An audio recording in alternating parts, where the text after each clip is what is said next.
अस्सलाम वालेकुम my cute friends. ये मिस्टीरियस लव का लास्ट पार्ट एक्सप्लेन करने वाली हूँ। ये एफएफ अब ख़त्म होने वाली है, ये इसका लास्ट पार्ट है। तो चलिए आज के लास्ट पार्ट को स्टार्ट करते हैं। तो उस पार्ट में हमने देखा था कि वैन चाओ ने लान कबीले के ऊपर हमला कर दिया था, जिसे सुनने के बाद ना वांग जी हैरान था, साथ साथ सिचेन और लैन चरण भी। फिर लैन चरण ने कहा कि वांग जी अब तुम क्या करोगे।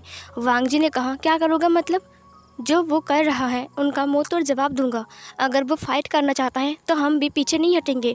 हमारी डिसिपल्स और हमारे सैनिकों को बोलो तैयार होने के लिए, हम भी मुंह तोड़ जवाब देंगे, हम भी फाइट करेंगे, हम ये युद्ध जीत कर दिखाएंगे। अगर वो बिना बताकर ही हमारे ऊपर हमला कर देंगे तो हम चुपचाप नहीं बैठेंगे, वो भी हमें नहीं जानता है। ये बोलकर वांग जी निकल जाता है। विंग की आंखों में आंसू आ गए थे कि अब क्या होने वाला है, वेन चाओ ऐसा क्यों कर रहा है। एक तो उसे वेन चाओ से इतना डर लगता है, ऊपर से वेन चाओ अब हमला कर रहा है। वेन चाओ एक के बाद एक गुस्सू के गांव में घुसते जा रहा था और वहाँ पर लोगों को मारे जा रहा था। वांग जी को बहुत गुस्सा आ रहा था। वांग जी अपने सारे डिसिपल्स को लेकर वहाँ पर पहुँच जाता है, जहाँ पर वेन चाओ आकर अपनी पावर दिखा रहा था और लोगों को मार रहा था।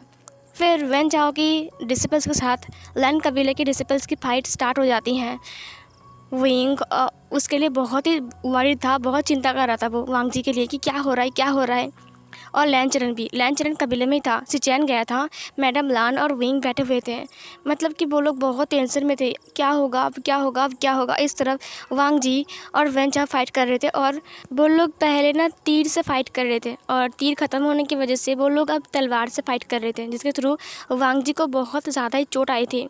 जब विंग के पास खबर आती है कि वांग जी को बहुत चोट आई है ना, तो विंग रो रहा था। विंग ने कहा मुझे जाना है उसके पास। मैडम लान ने उसे रोक लिया। उन्होंने कहा नहीं विंग, तुम नहीं जा सकते हो।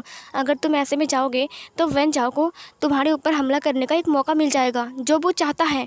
मत जाओ विंग। विंग को रोक कर रखा था, लेकिन विंग रुकना नहीं चाह रहा था। वांग जी के बारे में वो चिंता कर रहा था। उनका फाइट लगभग 4 दिन तक चलता है। अब पहले ना वांग जी हार रहा था, उसके सारे डिसिपल्स मर रहे थे और वेन चाओ जीत रहा था। तो वांग जी ना सोच लिया था कि शायद वो अब हारने वाले हैं। सिचेन ने कहा वांग जी मुझे लगता है कि हम लोग हार जाएंगे। वांग जी ने कहा नहीं, मैं उसे विंग को ले जाने नहीं दूंगा। वो मुझे हराकर विंग को यहाँ से ले जाएगा और ऐसा मैं नहीं होने दूंगा। भले ही मेरी जान चली जाए, लेकिन मैं विंग को यहाँ से ले जाने नहीं दूंगा भैया। ये सुनकर सिचेन ने कहा लेकिन हम हार रहे हैं, हमारे काफ़ी सारे डिसिपल्स मर चुके हैं, हमारे सैनिक कमज़ोर हो चुके हैं, हम क्या करें। वांग जी ने कहा हम फाइट करेंगे, फिर भी हम फाइट करेंगे, कुछ भी हो जाए। अब हम पूरी तरीके से पूरी ताकत से फाइट करेंगे। फिर अगले दिन से फिर से उनका फाइट स्टार्ट हो जाती है। फिर इस बार वांग जी जीत रहा था और वेन चाओ हार रहा था। वेन चाओ के एक सैनिक हार रहे थे। इधर जब वैन रोहान को पता चलता है कि वेन चाओ हार रहा है, तब वो वहाँ पर आता है। इधर जब लैन चरण को पता चलता है कि वहाँ पर वैन रोहान आया है, तो लैन चरण भी वहाँ पर चला जाता है। फिर जब वैन रोहान वहाँ पर आता है, तब उसने देखा कि वेन चाओ वांग जी के पैर के सामने घुटने टेक कर बैठा हुआ है और वो बार बार अपनी ज़िंदगी की भीख मांग रहा है। वांग जी बहुत गुस्से में है, लेकिन वांग जी वेन चाओ को कुछ नहीं कर रहा है, क्योंकि एक टाइम वांग जी और वेन चाओ बहुत अच्छे दोस्त थे। लेकिन वेन चाओ कुछ ऐसा काम करेगा, इतना घिनौना काम करेगा, उसने कभी सोचा भी नहीं था। सिर्फ विंग के लिए अपने दोस्ती को भूलकर वो यहाँ पर फाइट करने आ गया, सिर्फ विंग के लिए। ऐसा क्यों उसने इतने साल की दोस्ती को भुला दिया सिर्फ विंग के लिए, ऐसा क्यों। वांग जी सोच रहा था। लैन चरण वहाँ पर आते हुए कहा वांग जी जाने दो उसे। वांग जी ने कहा अब मैं सोच रहा हूँ कि मैं इसे दोस्त कहूँ या फिर दुश्मन, क्या मैं इसे जाने दूँ या फिर इसे मार डालूँ। लैन चरण ने कहा अब छोड़ भी दो उसे। फिर वैन रोहान ने कहा वैन चाओ ने कहा वांग जी ये सब कुछ मेरी गलती है, मुझे मेरी गलती का एहसास हो चुका है, प्लीज़ मुझे मत मारो, मुझे जाने दो। वांग जी बस उसे गुस्से से देख रहा था। उसने कहा तुम्हारी गंदी नज़र थी विंग के ऊपर, फिर भी मैंने तुम्हें कुछ नहीं कहा। मुझे तो तुम्हें उसी दिन मारना चाहिए था जिस दिन तुमने विंग के ऊपर हाथ लगाया था। मुझे बहुत गुस्सा आ रहा था, लेकिन तुम्हें दोस्त समझकर मैंने माफ़ कर दिया था, लेकिन तुम बाज नहीं आए। अब तुम अपने डिसिपल्स को लेकर विंग को यहाँ से ले जाने आए हो, मुझसे फाइट करने आए हो, अपनी दोस्ती को भूल गए बस एक सेकंड के लिए। वैन चाओ की नज़र नीचे की तरफ झुक गई थी। वांग जी ने कहा मैंने तुम्हारे लिए क्या क्या नहीं किया, और तुम बस मेरी वाइफ के पीछे पड़े हो। क्यों, आखिर उसमें क्या है, क्या तुम्हें और कोई उम्मीद नहीं मिल सकती हैं। तुम इतने घिनौने क्यों हो वैन चाओ। वैन चाओ की नज़र नीचे की तरफ झुकते जा रहे थे, उसकी आंखों में आंसू आ गए थे। फिर लैन चरण ने कहा, वांग जी जाने दो उसे। वांग जी ने कहा, नहीं, अगर मैंने जाने दिया इसे तो कल फिर ये किसी और ओमेगा के पास चला जाएगा और उसे तंग करेगा। वैन चाओ ने कहा, अब मैं ऐसा कुछ नहीं करूँगा, मुझे माफ़ कर दो वांग जी, मुझे जाने दो, मुझे मत मारो, मैं तुम्हारा दोस्त हूँ ना, तुम हमारी दोस्ती को भूल गए। वांग जी उसे गुस्से से देख रहा था, उसने कुछ नहीं कहा। फिर चैन ने कहा, वांग जी जाने दो उसे। वांग जी ने कहा, मैं जाने दो इसे, और अगर कल को ये फिर से कुछ करेगा तो। वैन रोहान ने कहा, क्या यह सब कुछ वैन चाओ की गलती थी? वैन चाओ वैन रोहान की तरफ देख रहा था, उसकी आंखों में आंसू थे। उसने कहा, हाँ पापा, ये सब कुछ मेरी गलती थी, मैं गुस्से में आ गया था, क्योंकि उस दिन मैंने विंग के साथ कुछ गलत करने की कोशिश किया, उसकी वजह से वांग जी ने मुझे मारा। वैन रोहान को बहुत गुस्सा आ गया था। उसने कहा, तुम्हारी इतनी हिम्मत, तुमने मुझे झूठ कहा। और फिर ये बोलकर उसने वैन चाओ की सीने के ऊपर कस के एक लात मारी और वैन चाओ जाकर दूर गिरा। वैन चाओ खांस रहा था, उससे खून की उल्टी होती है। वैन रोहान ने अपनी तलवार को निकालते हुए कहा, तुम्हारे जैसा घिनौना बेटा मेरे पास रखना भी मुझे शर्म आती है तुम्हारे लिए। और फिर ये बोलकर वो उसे मारने जा रहा था कि वांग जी ने उसकी तलवार को फेंक दिया अपनी तलवार से, अपनी बिचन से। और फिर वांग जी ने कहा, ये मेरा दुश्मन है और मैं इसे छोड़ रहा हूँ और आप इसे मार रहे हो। वैन रोहान ने कहा, इसने मेरी नाक कटा दी है और तुम्हें क्या लगता है कि मैं इसे जाने दूंगा? मैं इसे मार डालूंगा। फिर वो लोग कुछ समझाते हैं वैन रोहान को, लेकिन वैन रोहान बहुत ही गुस्से में था, क्योंकि एक तो वैन चाओ ने उसे झूठ कहा है और इतनी सारे लोगों के सामने उसका इंसल्ट हो चुका है, इसीलिए उसे बहुत गुस्सा आ रहा था वैन चाओ के ऊपर। फिर वैन रोहान ने लैन चरण को, सिचैन को और वांग जी को वो किया। वांग जी ने कहा, नहीं नहीं नहीं अंकल, आप ऐसा नहीं कर सकते हो।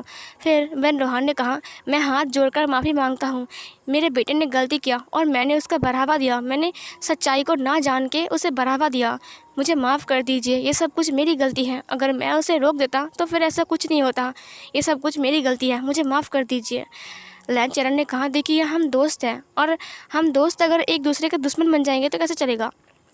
वैन रोहान ने कहा, हाँ मुझसे गलती हुई, मुझे इसे रोकना चाहिए था, लेकिन मैंने इसे बढ़ावा दिया, ये मेरी गलती है, मुझे माफ़ कर दीजिए। वांग जी ने कहा, मैंने इसे माफ़ कर दिया है। वैन रोहान ने कहा, इसे मेरे हाथ हवाले कर दो, मैं देख लूँगा। वांग जी ने कहा, नहीं, मैंने इसे माफ़ कर दिया है, अब आप इसे कुछ मत कहना, आप इसे घर ले जाइए और इसकी देखभाल कीजिए और इसकी बॉडी पर बहुत सारा खरोच आई है और उन पर दवा लगाइए। फिर वैन रोहान ने कहा, सीखो सीखो वांग जी से, माफ़ करना किसे कहते हैं। और फिर ये बोलकर उसने वैन चाओ के कॉलर को पकड़ा और उसे ऊपर की तरफ उठाया और फिर उसने कहा, चलो अभी तुम घर चलो। फिर उसे लेकर वो लोग वहाँ से चले गए। सीन कट होती है, हमें गुसू को दिखाया जाता है, गुसू की लैन कबीले को दिखाया जाता है, जहाँ पर मैडम लान और विंग बहुत ही ज़्यादा चिंता में थे और विंग इधर उधर चल रहा था और वो बार बार बाहर देख रहा था। मैडम लान ने कहा, तुम चिंता मत करो, वो लोग जल्दी आ जाएंगे। विंग ने कहा, फाइट तो ख़त्म हो गई ना, कितना टाइम हो गया, अभी तक वो लोग आए क्यों नहीं, कुछ हुआ तो नहीं ना उन्हें? मैंने सुना है कि राजकुमार लान को बहुत चोट पहुँची है, मुझे डर लग रहा है, वो ठीक तो होंगे ना मॉम?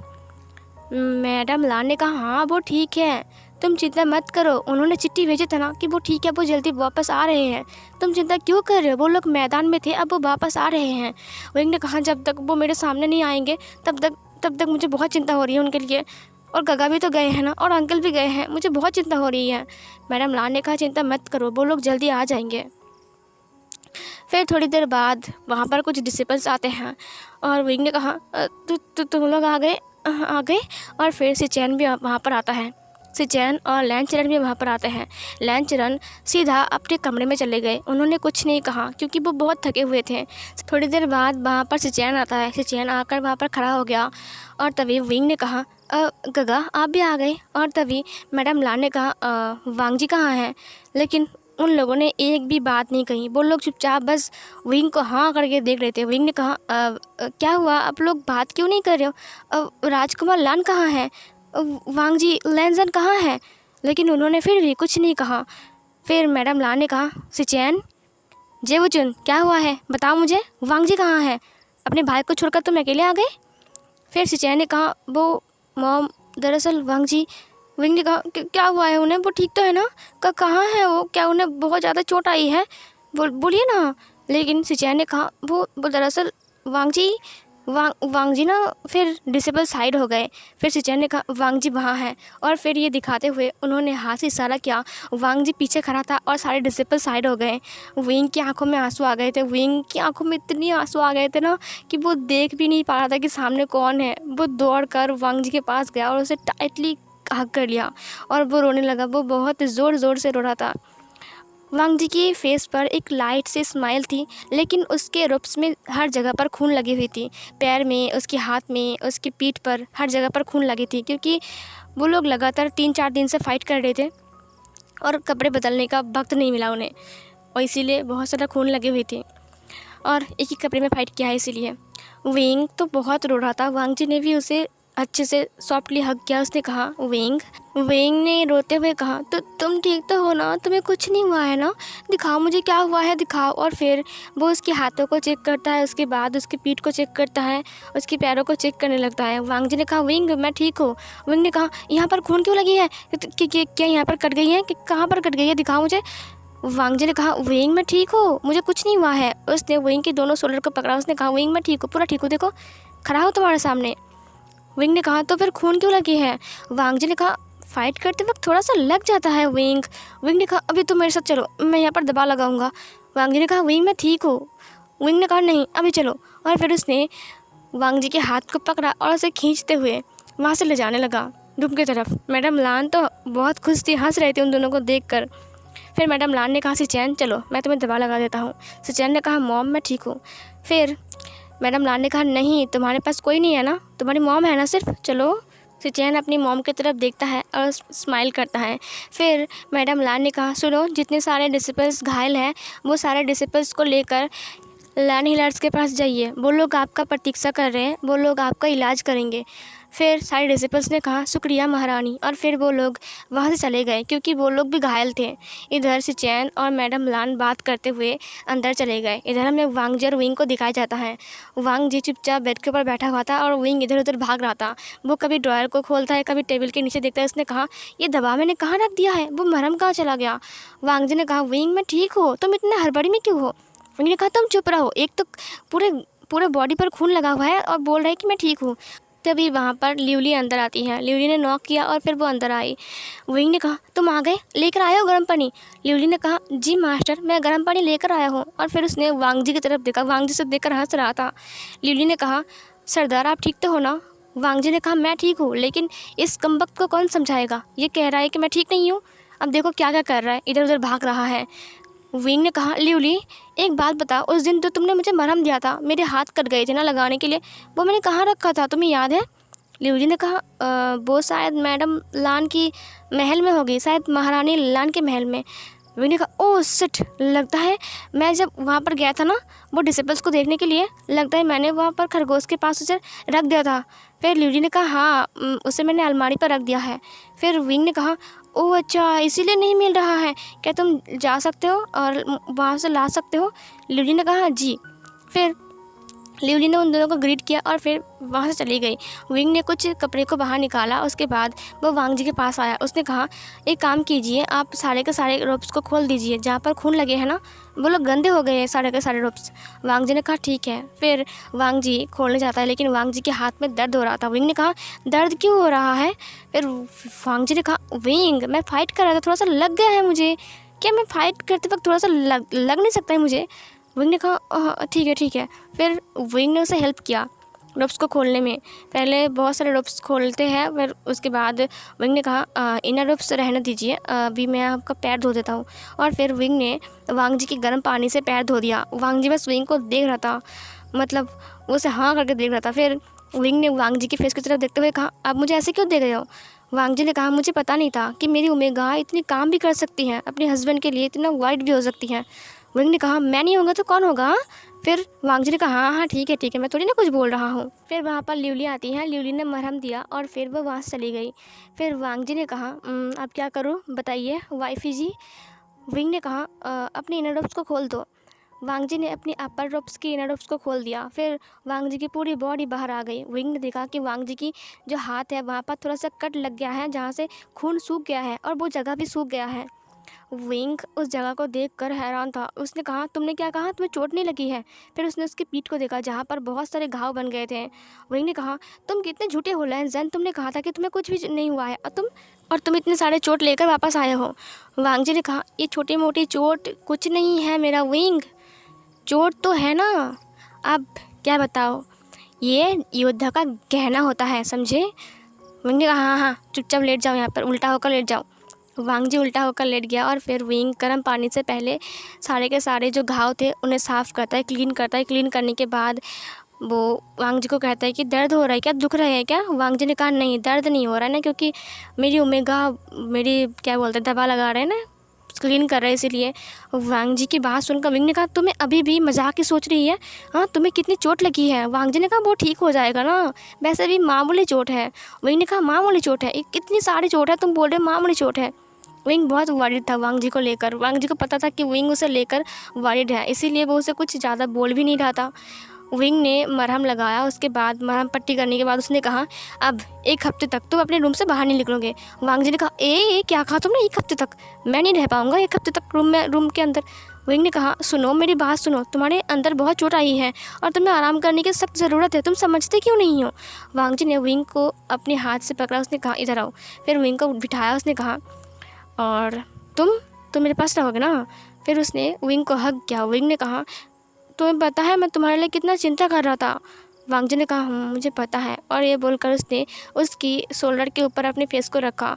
विंग ने कहा, मैं तुम्हारे लिए बहुत चिंता कर रहा था, मुझे बहुत डर लग रहा था क्योंकि वेंचाओ बिल्कुल भी अच्छा नहीं है। वांग जी ने कहा, पता है, वेंचाओ ने माफ़ी मांगा। उसने कान पकड़ा, काश तुम वहाँ पर होते। विंग ने कहा, अच्छा जो भी है, तुम्हें भूख नहीं लगी है? वांग जी ने कहा, सिट, मैं तो भूल ही गया, मुझे तो बहुत भूख लगी है और मुझे मेरी ओमेगा के हाथ के खाना खाना है क्योंकि मैंने बहुत मिस किया। तुम्हारे हाथ का खाना मिलेगा? विंग ने कहा, हाँ ज़रूर मिलेगा, तुम रुको, मैं तुम्हारे लिए बना कर लाता हूँ। वांग जी ने कहा, क्या मुझे स्पाइसी नूडल्स मिलेगा? ये सुनकर विंग हैरान था क्योंकि वांग जी स्पाइसी फूड पसंद नहीं करता है। उसने कहा, तुम्हें स्पाइसी नूडल्स चाहिए? वांग जी की बात सुनकर तो विंग पूरा ही हैरान था, क्या बात है, आज वांग जी किधर से किधर जा रहा है। फिर विंग ने कहा, तुम्हें क्यों चाहिए, तुम्हें तो पसंद नहीं है ना, तुम्हारी तबीयत तो ख़राब है, तबीयत ठीक तो है ना? फिर उसने उसके फर्ट के ऊपर टच किया, उसने कहा, तुम्हें तो बुखार भी नहीं है, क्या हुआ है तुम्हें आज? तुम तो वेजिटेबल्स खाते हो ना, तुम सलाद खाते हो। फिर वांग जी ने कहा, हाँ खाता हो, तो क्या हुआ, आज नहीं खा सकता हो क्या? विंग ने कहा, लेकिन तुम्हें तीखा पसंद नहीं है ना, तुम स्पाइसी नूडल्स खाओगे। फिर वांग जी ने कहा, स्पाइसी नूडल्स और चिकन सूप। ये सुनने के बाद तो विंग का मुंह खुला का खुला रह गया था। स्पाइसी नूडल्स और चिकन सूप, वो भी वांग जी जो कि खाता ही नहीं है वो। फिर विंग ने कहा, लेकिन तुम्हें क्यों चाहिए? वांग जी ने कहा, जाओ ना और सुनो, कुछ वेजिटेबल सूप बना कर लेकर आना और सलाद बना कर लेकर आना और कुछ। सभी वांग जी की बात सुनकर विंग ने कट करते हुए कहा, हाँ मुझे पता है, ठीक है मैं लाता हूँ।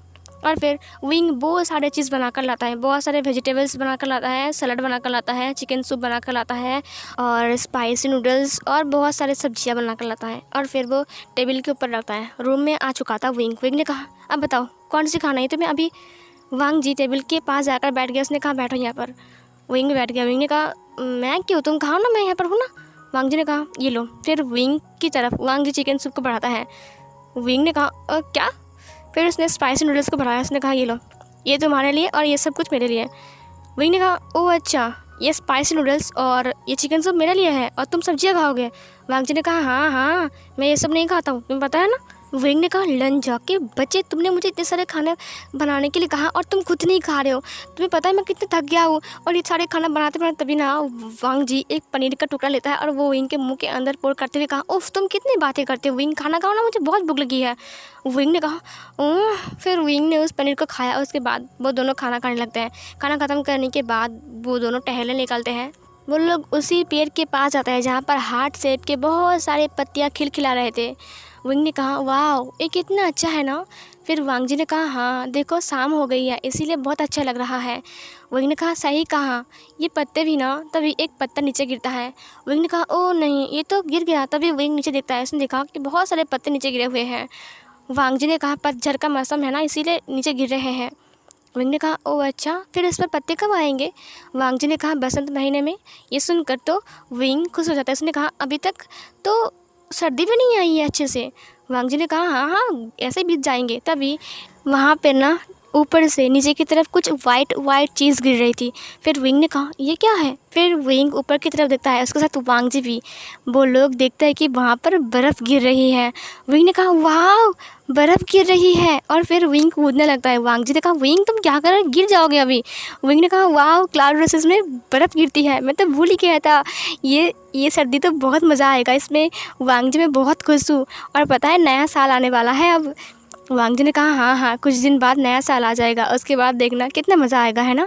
विंग ने कहा हम लालटेन जलाएंगे, उसके बाद बहुत मज़ा आएगा, है ना लैंजन। लैंजन ने कहा हाँ सही कहा तुमने। फिर विंग बहुत खुश था और एक्साइटेड भी था, इसीलिए उसने वांग जी को हग कर लिया। थोड़ी देर बाद उसे एहसास होता है कि उसने वांग जी को हग कर लिया है। फिर उसने कहा अब वो वांग जी और विंग एक दूसरे को देख रहे थे। वांग जी ने कहा विंग सर्दी का मौसम चल रहा है, अब तुम मेरा साथ नहीं छोड़ोगे ना। विंग ने कहा नहीं। वांग जी ने उसके कान के पास गया, उसने कहा आई मीन बेड पर। ये सुनकर तो विंग का दोनों कान रेड हो गया।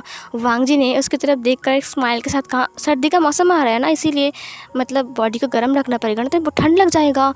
विंग ने कहा लंजा के बच्ची, और तवीलान वांग जी ने विंग की लिप्स को कैप्चर कर लिया, और फिर वो दोनों एक दूसरे को वहाँ पर पैशनेटली किस करने लगते हैं। फिर सीन कट होती है, हमें बहुत दिन बाद का सीन दिखाया जाता है। बहुत दिन नहीं, कुछ दिन बाद का सीन दिखाया जाता है, जहाँ पर नए साल की फेस्टिवल त्योहार मनाया जा रहा था। हिंदी में क्या बोलते हैं, त्योहार ही बोलते हैं शायद।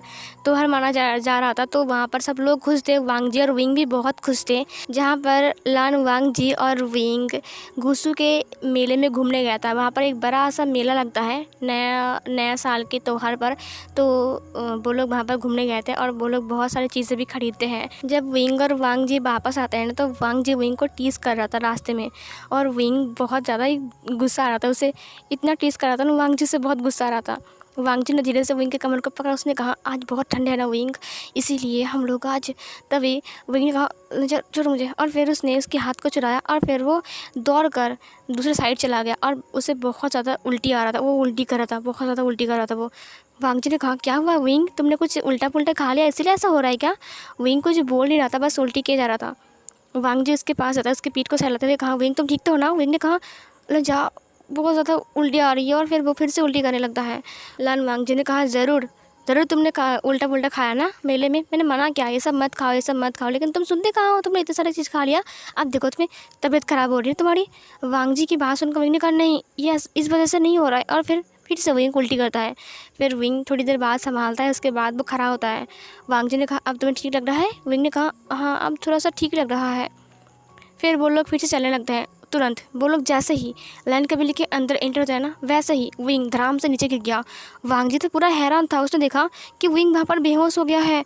उसने विंग को कैरी किया, उसने कहा विंग तुम्हें क्या हुआ है। उसने विंग को जिंग से में ले आया, और उसके बाद उसे लेटाया। उसके बाद उसने लैंड हीलर्स को बुलाया।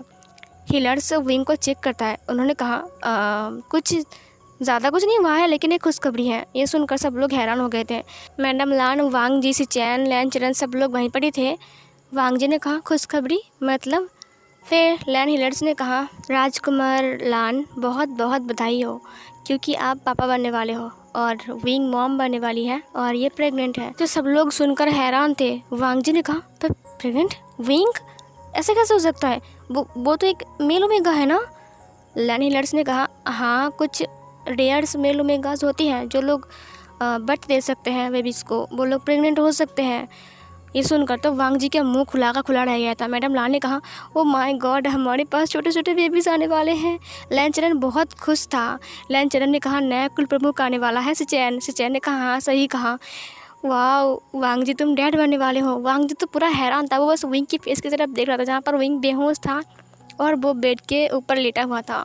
फिर थोड़ी देर बाद का सीन दिखाया जाता है, जहाँ पर सिचैन लैंचरन और मैडम लान चले गए थे रूम से, और लैन हिलर्स ने वांग जी को कहा था कि अभी वो बहुत वीक है और इस टाइम ना बहुत ज़्यादा आराम करना चाहिए, और विंटर का सीज़न चल रहा है, तो राजकुमार लान आप ध्यान रखना कि राजकुमार विंग को ज़्यादा ठंड न लगे, क्योंकि अगर उन्हें ठंड लगे ना तो बच्चे को प्रॉब्लम हो सकती है। इसीलिए आपका ध्यान हर वक्त राजकुमार विंग के पास होना चाहिए, क्योंकि अभी वो प्रेग्नेंट है और उसके साथ अभी एक छोटू सा जान है। वांग जी बहुत खुश था। वांग जी ने कहा जी मैं विंग का बहुत अच्छे से ख्याल रखूँगा। और फिर लैंड हीलर्स ने वांग जी को ग्रीट किया और फिर वो उस रूम से बाहर चला गया। वांग जी विंग की फेस की तरफ देखते हुए कहा विंग, और फिर उसने विंग के बालों को सहलाया, उसकी गालों को टच किया। उसने कहा thank you so much wing, मुझे इतनी खुशी देने के लिए। मुझे पता नहीं था कि मैं कभी डैड बन सकता हूँ। मैं इतना खुश हूँ विंग, मैं तुम्हें कह भी नहीं सकता हूँ। जल्दी उठो ना विंग, हमारे बेबी आने वाला है, तुम्हारी टमी में है वो। और फिर ये बोलकर विंग की टमी की तरफ देखा, विंग की फेस की तरफ देखा और फिर उसने विंग की फोrehead के ऊपर किस करते हुए कहा वाइफ़ी उठ जाओ ना जल्दी, तुम मेरी क्यूट सी वाइफ़ हो ना, मेरी ओमेगा वाइफ़, उठ जाओ ना जल्दी। तभी विंग ने धीरे धीरे से आंखें खोला। उसने कहा क्या हुआ है?" और फिर उसने अपने सिर को पकड़ा। वांग जी ने कहा विंग तुम उठ गए। विंग उठने जाता है। वांग जी ने कहा नहीं नहीं नहीं, मत उठो मत उठो, लेटे रहो लेटे रहो। विंग ने कहा नहीं मुझे उठना है। और फिर वांग जी ने कहा ए रुको रुको रुको। फिर विंग को ध्यान से वांग जी बहुत ही प्यार से उठाता है और बेड के ऊपर बिठा देता है। विंग ने कहा क्या हुआ था, मुझे चक्कर आ गया था, मुझे उल्टी हो रही थी, उसके बाद मुझे कुछ याद नहीं है, मैं रूम में कब आया। वांग जी ने कहा मैं तुम्हें ले आया, तुम वहाँ पर बेहोश हो गए थे। विंग ने कहा बेहोश। वांग जी ने कहा हाँ तुम बेहोश हो गए थे, तुम्हें पता है विंग। विंग ने कहा क्या। वांग जी ने कहा विंग, वो लैंड हीलर्स ने कहा कि तुम प्रेग्नेंट हो, तुम मॉम बनने वाले हो और मैं डैड बनने वाला हूँ, हमारे घर में एक छोटा सा बच्चा आने वाला है। ये सुनकर विंग ने अपनी आइज़ को ब्लिंक किया, उसका दोनों चिक्स पिंक हो गया था। वांग जी ने तुरंत विंग को हग करते हुए कहा विंग मैं बहुत खुश हूँ, थैंक यू सो मच मुझे छोटा सा विंग गिफ्ट करने के लिए। वांग जी ने कहा विंग तुम्हें पता है जब मैंने ये न्यूज़ सुना तब मुझे लग रहा था कि मैं हवा में उड़ जाऊँ, मुझे इतनी खुशी हो रही थी, हमारे घर में एक छोटा सा विंग आने वाला है। ये बोलकर उसने विंग के फेस को पकड़ा और उसकी पूरी फेस के ऊपर छोटे छोटे छोटे छोटे किस किया। उसके बाद उसने कहा wing thank you so much. उसने विंग के फेस को देखा। उसने कहा विंग क्या हुआ, तुम खुश नहीं हो। विंग ने स्माइल किया। उसने कहा हाँ मैं खुश हूँ, बहुत खुश हूँ। वांग जी ने कहा तो तुम कुछ बोल क्यों नहीं रही हो। उसने कहा लंजा मुझे ना पहले ही पता चल गया था। वांग जी हैरान था। उसने कहा तुम्हें पहले ही पता चल गया था कि तुम प्रेग्नेंट हो। विंग ने कहा हाँ वो दरअसल वो 1 महीना हो गया लेकिन मेरा हीट नहीं आया ना, और इसीलिए। ये सुनकर तो वांग जी ने कहा तो तुमने चेकअप करवाया। विंग ने कहा मैंने चेकअप नहीं करवाया था लेकिन मुझे लग रहा था, मुझे मेरे टमी में ऐसा लग रहा था जैसे कि मेरे टमी में कुछ है। वांग जी ने कहा जो भी है विंग, लेकिन अब मुझे एक छोटा सा विंग चाहिए। और सुनो लैंड हीलर्स ने कहा है कि तुम कुछ ऐसी वैसी उठ पटंग हरकतें नहीं करोगे, तुम अपना ख्याल रखोगे ना विंग। विंग ने कहा फिर विंग वांग जी को फिर से हग करता है। इसी तरीके से वांग जी विंग का हर दिन ख्याल रखता है, उसके लिए खाना बनाता है, उसकी बात के लिए जो पानी रेडी करता है, उसके बाद उसे कैरी कर कर बाथरूम में ले जाता है। उसके बाद जब विंग फ्रेश होता है नहाता है, उसके बाद वांग जी फिर से उसे कैरी करके रूम में लाता है। वांग जी विंग को बहुत ही हल्के फुल्के सा फूड बनाकर खिलाता है और उसके बाद उसे हल्का फुल्का सा रोब्स पहनाता है। और वांग जी ने सारे के सारे रास्ते को दोबारा से क्लीन करवाता है ताकि विंग गिर ना जाए कहीं पर भी। वो वांग जी विंग का इतना ख्याल रख रहा था ना, क्या ही बताओ। विंग अपने हस्बैंड को इतना ख्याल रखते हुए देखकर ना बहुत खुश था। फिर से 5-6 महीने बीत जाते हैं। अब विंग का टमी थोड़ा सा फूल गया था और वो देखने में थोड़ा सा चबी भी लग रहा था और वो क्यूट लग रहा था देखने में। वांग जी हर वक्त उसे उसके गालों से पिंच करता था और उसे किस करता था क्योंकि वो बहुत क्यूट दिखता था। और इसी तरीके से एक दिन वो लोग अपने रूम में बैठे हुए थे, तभी विंग ने कहा आउच। फिर वांग जी ने कहा क्या हुआ विंग, तुम्हें कुछ तकलीफ हो रही है, क्या हुआ बोलो मुझे। विंग ने कहा लंजा कुछ नहीं हो रहा है, बेबी ने लात मारा। ये सुनकर क्या वो लात मारा सच में। विंग ने कहा हाँ इधर आओ ना देखो। फिर उसने वांग जी के हाथ को लिया। उसने कहा यहाँ पर देखो, यहाँ पर इसने लात मारा, यहाँ पर पता है यहाँ पर लात मारा उसने। विंग की बात सुनकर वांग जी ने कहा अब क्यों नहीं मार रहा है, मुझे भी देखना है ना। तभी विंग ने कहा अब पता नहीं क्या हो गया उसे।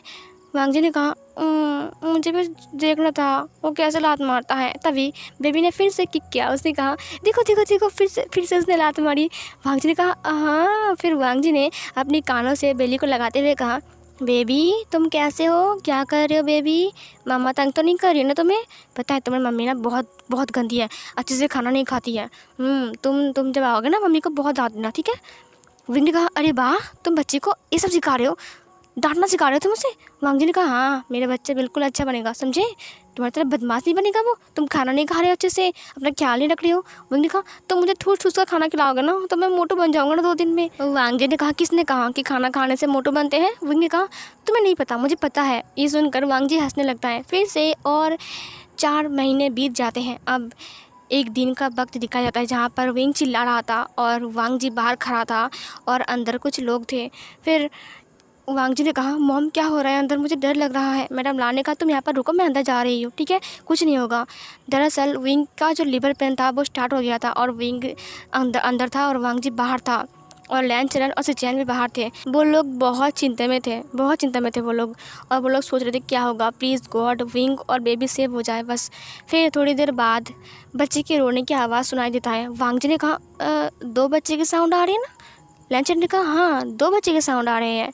तभी वहाँ से मैडम लान बाहर आती है थोड़ी देर बाद। उन्होंने कहा वांग जी पता है तुम्हारा 2 बेबी हुआ है, ट्विंस हुआ है तुम्हारा। ये सुनकर तो वांग जी बहुत खुश था, ट्विंस बेबी मतलब, और वो दोनों ही अल्फ़ा थे। ये सुनकर तो वांग जी और भी ज़्यादा खुश था। और जब वो अपनी बेबी को देखता है ना, वो दोनों बहुत क्यूट थे। उसे देखकर ना वांग जी की आंखों में आंसू आ गए थे। वांग जी ने कभी सोचे भी नहीं थे कि उसके इतने प्यारे प्यारे इतने क्यूट बेबीज़ आएंगे। उसने दोनों बेबीज़ को अपनी बाहों में ले लिया। उसने कहा वो बेबी। फिर मैडम लान ने कहा एक का नाम युवान और एक का नाम सिजवे, कैसा नाम है वांग जी। वांग जी ने कहा मॉम नाम तो बहुत अच्छा है। अच्छा ठीक है, आज से मेरे बेटे का नाम यही रहेगा। फिर लैन चरण ने कहा हाँ दिखाओ दिखाओ। लैन चरण ने अपनी बाहों में उन दोनों को उठाते हुए कहा अरे वाह ये तो बिल्कुल मुझ पर गए हैं। मैडम लान ने कहा अच्छा बिल्कुल भी नहीं, ये बिल्कुल वांग जी पर गए हैं। फिर सिचैन ने कहा बिल्कुल नहीं, मेरे नेफ्यू तो मुझ पर गए हैं। और फिर ये बोलकर वो तीनों बात करने लगते हैं। वांग जी विंग को देखता है जो कि बेड के ऊपर बैठे हुए थे और वो उन तीनों को देख रहा था और वो हंस भी रहा था, स्माइल कर रहा था, वो प्यारे से स्माइल कर रहा था। वांग जी उसके पास जाकर बैठते हुए कहा विंग तुम ठीक तो हो ना। फिर उसने विंग के हाथ को पकड़ा। वांग जी ने विंग की तरफ देखा, विंग ने भी वांग जी की तरफ देखकर स्माइल किया। फिर वांग जी ने कहा thank you so much wing, मुझे इतनी खुशी देने के लिए, मेरी लाइफ में आने के लिए, मेरी लाइफ को ठीक ठाक बनाने के लिए। तुम्हारी वजह से मेरी लाइफ बेस्ट है विंग। विंग ने कहा थैंक यू सो मच लंजा, मुझे इतनी खुशी देने के लिए, इतना बड़ा तोहफा देने के लिए। ये सब कुछ तो तुमसे मिला है मुझे। वांग जी ने विंग की फोrehead के ऊपर किस करते हुए कहा हम, हमारे बच्चे और हमारे फैमिली, अब हम हुए ना एक हैप्पी फैमिली। विंग ने कहा हाँ सही कहा। और फिर उसने भी वांग जी की फोrehead के साथ अपनी फोrehead को जोड़ लिया और फिर उन दोनों ने स्माइल किया। और फिर इधर मैडम लान ने कहा बिल्कुल भी नहीं, ये मुझ पर गए हैं, अब ख़त्म बात। ये सुनकर ना वो दोनों फिर से उन तीनों की तरफ देखते हुए कहा हमारे बेबीज़ कितने लकी है ना, देखो उन दोनों को लेकर कैसे लड़ रहे हैं। वांग जी ने कहा सही कहा तुमने। और फिर वो दोनों हंसने लगते हैं और ऐसा ही क्यूट सा मोमेंट दिखाते हुए इस फैन फिक्शन की हैप्पी एंडिंग होती है। तो कैसा लगा आपको ए मिस्टीरियस लव, प्लीज़ कमेंट में ज़रूर बताना। और हाँ थैंक यू सो मच इतने टाइम तक मेरे फ़ैन फिक्शन को सुनने के लिए। Thank you so much video को लाइक करने के लिए, चैनल को सब्सक्राइब करने के लिए। Thank you so much YouTube को जिन्होंने मेरी फ़ैन फिक्शन को आप तक पहुँचाई है। अब मैं सोच रही हूँ कि इसके बाद एक वांगशन वन शॉट FF शेयर करूँगी और उसके बाद एक नया फ़ैन फिक्शन लेकर आ जाऊँगी। तब तक के लिए खुश रहना, हेल्दी रहना अपनी फैमिली के साथ। Bye bye.